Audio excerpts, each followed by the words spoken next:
just remember he was very violent. And I know my career was caught up in that. I was the only one who had an open budget. So even when Huey having his songs and all of that, they were spending my budget on chains and stuff like that because no one had an open budget. At 43, K. Michelle is finally confirming the rumors of abuse, betrayal, and the kind of Hollywood power plays that almost broke her. From what really happened in that Memphis hotel room with Memphitz. I just remember it kept on escalating the violence and everything kept on getting very bad, and he was like threatening to take my career. And then, when Mase, then a preacher, allegedly crossed the line while promising her a music career. Then one day Mase tried to sleep with me. Oh shit. Yep. And then Tavo tried to beat his ass. This is the story of K. Michelle's rise, her scandals, and her survival in an industry that tried to silence her. Before the world knew her as K. Michelle, the bold, unapologetic voice behind VSOP and Can't Raise a Man, she was Kimberly Michelle Pate, a young woman balancing dreams and reality. Back then, she worked a steady corporate job, all the while holding on to a deep desire to break into music. But breaking into the music industry isn't just about talent, it's about connections. And in the mid-2000s, one connection felt like a door straight into stardom. Mason Betha, better known as Mase. So I get this random message, and he was like, Mase is trying to get to you. And I was like, no, he's not. Because you don't know this dude. Yeah, I don't even know him. Okay. And so I pick up the phone, and I was like, yeah, this talk just like Mase. At that point, Mase was no ordinary figure. He wasn't just a rapper, he was the bad boy golden child who had once ruled airwaves with hits like Feel So Good and stood alongside Sean Diddy Combs as a symbol of hip-hop success. I'm a big man, get this man boom, I done hit everything from Cancun to... After walking away from rap at the peak of his fame to become a pastor, Mase's return to music in the early 2000s had intrigued and confused fans. He positioned himself as a man of God, yet he couldn't quite escape the shadow of his time at Bad Boy, a label infamous for its high-profile feuds, rumors of exploitation, and tragedies that followed so many of its artists. For K. Michelle, the Mase she met in Memphis seemed like both a spiritual guide and a music industry gatekeeper. His Bad Boy history gave him credibility. His preacher status gave him authority. And when he showed interest in her talent, she saw it as a sign. I left my corporate job and I moved to Atlanta, and one phone call. less than 48 hours. And I said, I'm out. It wasn't an easy decision. Moving to Atlanta meant leaving behind financial security for a chance at stardom, a gamble that would either pay off or leave her stranded. But for a young artist hungry for her first record deal, Mase's interest was validation. If the man who once survived Bad Boy Records was now standing in her corner, surely success was within reach. At first, their working relationship felt promising. Studio sessions were productive. Conversations about her sound and future were flowing. She imagined signing a deal and finally stepping onto a bigger stage. But her excitement turned into unease when, according to her, Mase's mentorship crossed professional boundaries. Then one day Mase tried to sleep with me. Oh shit. Yep. And then Tavo tried to beat his ass. The moment was awkward and disillusioning. Here was a man she had trusted, someone she saw as a mentor, a preacher even, making an advance that left her feeling exposed and betrayed. The timing made the situation even more complicated. K. Michelle was in a relationship with former professional boxer Antonio Tarver. When she confided in Tarver about what had happened, he was furious. What followed was a confrontation between Tarver and Mase that escalated into a heated argument. Not just over the alleged proposition, but also over a fee tied to one of K. Michelle's songs. Who are putting nobody on blast. No, enjoy yourself. This is like what we talk. So then The fallout was immediate. K. Michelle stopped working with Mase. The professional relationship she had hoped would launch her career ended abruptly, leaving her disillusioned with the industry she was trying so hard to enter. But why had she trusted Mase so completely? The answer lies partly in his complex relationship with Diddy. Mase's career had been a roller coaster ride shaped by his time at Bad Boy Records. Once Diddy's protege, he had lived the high life, wealth, fame, and influence, but also saw firsthand the chaos and controversy that came with being under Diddy's wing. Over the years, he spoke out about feeling exploited, claiming he left Bad Boy because he felt he was losing himself. Yet, despite their turbulent history, Mase recently shocked fans by saying he would consider visiting Diddy in jail, even as SA allegations swirled around the hip-hop mogul. He didn't do all bad. He did some good. I'm talking about just the musical side, giving me an opportunity. As a person of class, you definitely gotta show up. This complicated loyalty between Mase and Diddy mirrored the dynamics K. Michelle would experience throughout her career. Mentorship laced with exploitation, support intertwined with betrayal. For K. Michelle, her encounter with Mase was the first sign that the music industry wasn't just about talent or hard work. It was a world where promises often came with hidden agendas, and where young artists, especially women, were left vulnerable to the power dynamics at play. Looking back, she laughed about it on the podcast, but the pain beneath the laughter was undeniable. This wasn't just about one awkward moment. It was a precursor to a series of experiences that would scar her deeply and shape her public persona as someone who refuses to be silent. And as she would soon find out, the worst was yet to come. If her early encounter with Mase taught K. Michelle how fragile mentorship could be, her relationship with Mickey Memphitz Wright would show her the devastating cost of misplaced trust. When K. Michelle met Memphitz, he wasn't just another man in the industry. He was an A&R executive at Jive Records, someone with the power to make or break careers. For a young artist desperate to get her music heard, his interest seemed like an answered prayer. Their professional collaboration quickly turned romantic, and for a while, she believed she had found both a partner and a champion for her career. But behind closed doors, the relationship turned toxic. On Love and Hip Hop, Atlanta's debut season in 2012, K. Michelle spoke for the first time about what she claimed happened during their time together. She didn't name Memphitz initially, but fans and blogs quickly pieced together the clues. She alleged that Memphitz physically abused her during an argument in a Memphis hotel room in 2009. The fight, she said, erupted after she confronted him about misusing her $2 million recording budget, money meant for her album, on luxury purchases like jewelry and designer clothes. According to K. Michelle, the abuse wasn't an isolated incident. She claimed she was left with both physical scars and emotional trauma, and that speaking out cost her professionally. "I was blackballed," she revealed. "He had connections. People stopped answering my calls. Labels didn't want to touch me."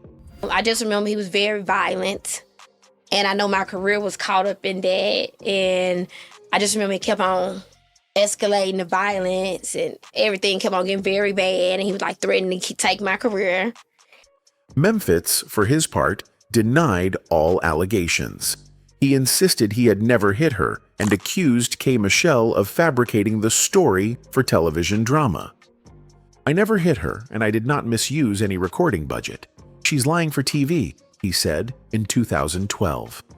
Feeling his reputation was destroyed, Memphitz filed a $65 million defamation lawsuit against K. Michelle, VH1, and the show's producers. The case became one of the most high-profile legal battles in reality TV history. But the damage to K. Michelle's reputation was already done. While some viewers rallied behind her, others questioned her credibility, believing Memphitz's denials and dismissing her as a bitter ex trying to stay relevant. Her claims were further complicated by the industry's tendency to protect powerful men. Memphitz's connections and his then-wife Toya Wright's support kept many of K. Michelle's critics convinced she was exaggerating or lying. But even amid the backlash, K. Michelle refused to back down. "I don't care if they don't believe me," she said in interviews. "I know what happened, and God knows what happened. That's enough." This unflinching stance would define her public persona for years to come. A woman willing to risk her career and reputation to stand by her truth. But the legal battle that followed would test her resolve in ways she never imagined. By the time K. Michelle's allegations against Memphitz exploded on Love and Hip Hop, Atlanta, in 2012, the fallout was impossible to ignore. Her story of physical abuse and financial betrayal wasn't just reality TV drama anymore. It was a cultural flashpoint. Memphitz, once a respected Jive Records executive, found his name plastered across headlines, and he wasn't going to let it slide. In what he called an effort to clear his name, he filed a $65 million defamation lawsuit against K. Michelle, VH1, and Mona Scott Young, the mastermind behind the Love and Hip Hop franchise. The lawsuit accused K. Michelle and the show's producers of fabricating a storyline that painted him as a violent abuser without evidence. Memphitz argued that the accusations had cost him job opportunities, damaged his reputation beyond repair, and subjected him to public ridicule. Speaking to the press, he denied every part of her story. "I never hit her. I never stole her money. This is all lies for television ratings," he claimed. For K. Michelle, the lawsuit wasn't just a legal battle. It was a test of survival. Already blackballed in parts of the industry, she felt like the lawsuit was designed to silence her permanently. But she refused to back down. "The truth doesn't need defending," she declared in interviews. "I told my story because it's mine to tell." Still, behind closed doors, the emotional weight was nearly unbearable. Friends close to her recall nights where she feared she'd lose not just money, but the career she had fought so hard to build. As the case unfolded, cracks began to appear in Memphitz's defense. During deposition testimony, he made admissions that shifted the narrative dramatically. He acknowledged there had been a physical altercation with K. Michelle in a Memphis hotel room back in 2009, though he insisted it was mutual. He also admitted to using portions of her recording budget on luxury items for himself, including jewelry and designer goods. Perhaps most damning of all, he confirmed sending her threatening text messages, one of which referenced harming her son. These revelations painted a very different picture than the one he had presented publicly. By 2015, after 3 long years of legal wrangling, the court ruled in K. Michelle's favor.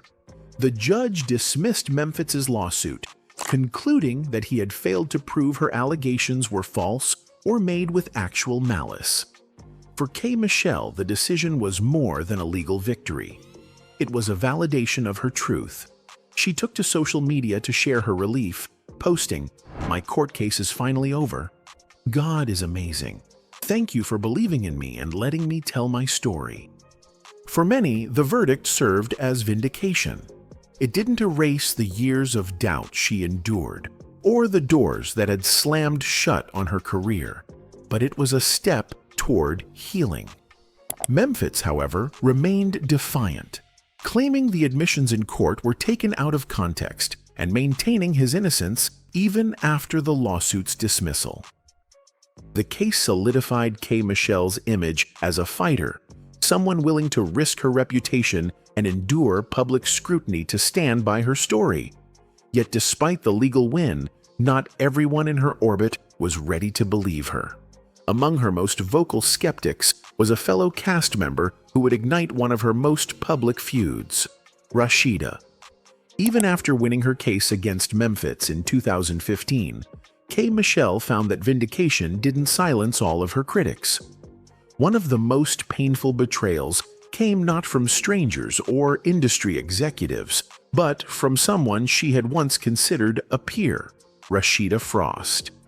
As a fellow cast member on Love and Hip Hop Atlanta, Rasheeda had a front-row seat to K. Michelle's emotional journey, yet she became one of the loudest voices casting doubt on her claims. think I come across your mind a few times here and there via bitch. Twitter. You should have just went to jail because you are a trespasser. Obviously, you were living in my house under my bed when I was going through my relationship. You be worried about when your ass gonna hit the floor of that fake when that drop and your ass in the hospital. From the start, Rasheeda seemed skeptical of K. Michelle's allegations against Memphitz. In a tense scene on Love and Hip Hop, she confronted K. Michelle directly, saying, "That's not something that he did to you." For K. Michelle, the comment was more than just an opinion. It felt like a public dismissal of her trauma. The two women clashed on camera in a heated exchange that left fans divided. Some supported Rasheeda, believing she was defending her friend Memphitz and his then-wife, Toya Wright. Others accused her of perpetuating the culture of silence and disbelief that so many abuse survivors face. Off camera, the tension only grew. K. Michelle accused Rasheeda of siding with Memphitz because of personal alliances. "It's funny how women who should be lifting each other up are the first to tear you down when it's inconvenient for them," she said in a later interview. Rasheeda, for her part, stood by her words, insisting that her relationship with Memphitz and Toya had given her a different perspective. Been dreading this whole little situation right here. I mean, those are my friends, my real friends that she's talking about, and she and I are trying to develop a relationship, so it puts me in a really, really funny place that I don't want to be in. For years, the feud between K. Michelle and Rasheeda simmered in the public eye. Fans called for Rasheeda to issue a public apology, especially after the court ruling in 2015 seemed to vindicate K. Michelle's story. Yet, Rasheeda resisted. In interviews, she hinted that private conversations had already taken place and that she didn't see the need for a performative apology to satisfy outsiders. The issue resurfaced in 2023 when Rasheeda addressed the controversy during an Instagram live session. Responding to renewed calls for her to apologize, she said firmly, "I'm not apologizing. I'm not doing none of that. We had conversations. That's it." Her statement reignited the old wounds for K. Michelle, who was quick to respond. "Downplaying a person's abuse never sits well with me," she wrote on social media, making it clear that she felt the matter was far from resolved. For K. Michelle, the Rasheeda saga wasn't just about personal hurt. It was symbolic of the larger challenges faced by women who come forward about abuse. "People don't realize how hard it is to speak your truth when you know they'll pick it apart," she said in an interview. "They'll call you bitter, a liar, anything but brave." The fallout with Rasheeda became a cautionary tale about how friendships and alliances in the entertainment industry can complicate the pursuit of justice. It wasn't just a feud, it was a public reminder of how survivors are often forced to defend their experiences not just in courtrooms, but in the court of public opinion. By the time their feud faded from headlines, K. Michelle had learned a painful truth. Vindication in court doesn't guarantee validation in life. For K. Michelle, controversy has often been an unwanted companion to her talent. While her music earned her acclaim, her outspoken nature and turbulent relationships in the industry kept her name in the headlines for reasons that went far beyond her vocals. Her most infamous feud began in 2013 with Tamar Braxton. What started as a seemingly small disagreement spiraled into a years-long public battle. K. Michelle accused Tamar of copying her look after Tamar debuted a hairstyle and outfit strikingly similar to hers. Tamar clapped back on Twitter, mocking her as a Kmart Keishia Cole, a jab that cut deep and set the tone for their war of words. In 2015, they shocked fans by reconciling on BET's The Real, sharing a tense but hopeful moment as they agreed to bury the hatchet. But peace didn't last. By 2018, their feud reignited after Tamar made comments about the risks of plastic surgery. Remarks K. Michelle interpreted as a subtle dig during her highly publicized battle with complications from illegal butt injections. K. Michelle fired back with scathing social media posts, accusing Tamar of hypocrisy and once again making headlines for all the wrong reasons. Things grew even messier in 2020 when K. Michelle mocked the Nigerian accent of Tamar's then-boyfriend, David Adifiso, in a now-deleted Twitter video. Fans and critics alike condemned the impression as xenophobic and racially insensitive, forcing K. Michelle to defend herself before ultimately deleting her responses. But Tamar wasn't the only artist to feel K. Michelle's wrath. In 2015, she accused Elle Varner of stealing her vocal arrangement for the song Ride Out from the Fast and Furious 7 soundtrack. I took this friend and I tried to befriend this friend, but in return, What happened over there? this friend stole my record. One of my favorite records. She damn near stole my identity. The only thing she didn't take from me was my wigs. She also criticized Elle's style, comparing it unfavorably to India, airy, and dismissing her as trying too hard to be hippie and artsy. Elle Varner chose not to respond publicly, but fans viewed the clash as another example of K. Michelle's tendency to call out peers without hesitation. Her bluntness extended to even more controversial territory in December 2020, when she tweeted about missing R. Kelly's musical guidance. "I swear if Rob was here, so many of my musical questions would be answered. I miss you," she wrote, while she clarified that she was separating the man from his music and not excusing his crimes. Many fans were outraged, given the severity of the allegations against him. Adding to the list of public spats was her feud with Uncle Murda. In his 2019 wrap-up, the rapper mocked her for her plastic surgery complications and alleged support for Tekashi 6ix9ine. K. Michelle clapped back, calling him Clown T and accusing him of using her name for attention. But perhaps the most vulnerable chapter of her controversies was her battle with plastic surgery. After years of complications from illegal butt injections, K. Michelle underwent multiple procedures to have them removed. She spoke candidly about nearly dying on the operating table and the emotional toll of her decision to alter her body in the first place. Her honesty inspired many, but also invited criticism, especially from figures like Tamar, who seemed to take subtle shots during interviews. Through it all, K. Michelle never wavered in her approach. She was loud, unapologetic, and fiercely protective of her truth, even when it cost her relationships and opportunities. As the dust settled from these conflicts, one thing became clear. K. Michelle wasn't just a survivor of personal abuse. She was a survivor of an industry that often devours women like her whole. At 43, K. Michelle is more than just a voice in R&B. She's a survivor of an industry that nearly broke her. From Mase's alleged advances to Memphis' abuse and courtroom battles, she has endured betrayal, backlash, and blackballing. Yet through it all, she never stopped speaking her truth. The world called her combative, but fans saw courage. They saw a woman who refused to stay silent, even when the cost was her reputation. Her journey, messy and unfiltered, became a symbol of resilience for women everywhere. Through music and raw honesty, K. Michelle carved a legacy of authenticity in an industry built on illusions. And as she continues to heal, her story remains a reminder. Survival isn't pretty, but it's powerful. Because if K. Michelle has proven anything, it's this: truth doesn't need permission.